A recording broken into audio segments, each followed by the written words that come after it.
So the young transcendental Cupid of Vrindavan, when he hears that, that's our Aprakrita Madan Mohan. Aprakrita Madan Mohan. So nice. Transcendental. Aprakrita Madan Mohan. It's Krishna. He's Smara. Smara Murtiman. Smara means erotic love. Smara. I don't mean Smaran. Smaran is Smara. And he's Smara Murtiman. Krishna is the very form of romantic, erotic love. Because basically, Radha and Krishna represent the erotic love principle.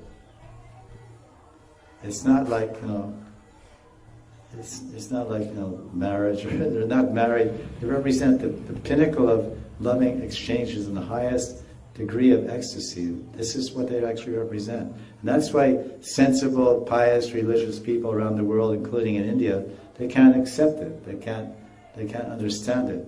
Because that whole idea of eroticism and is immoral if it's someone besides your wedded wife,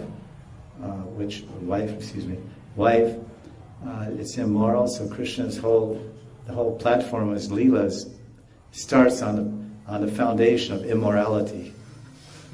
He's not married, and he's not going with unmarried girls, which would be somewhat acceptable. Boyfriend, girlfriend, friends. He's going with women that are claimed and owned by someone else. So that's like the height of immorality. But at the same time, and what do they represent? Radha and Krishna represent eroticism. And you see in Nectar Devotion, Bhakti Rasamrita Sindhu, there's one verse that says, Kaishor Safalam,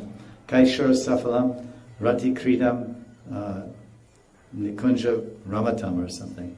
That Krishna, Kaishor Safalam, Safal means lots, with fruit, Safal, Patram Pushpam Phalam Toyam.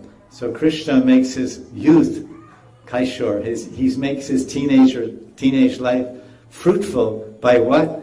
By as Prabhupada translates in Nectar Devotion, by throwing Radharani in the bushes.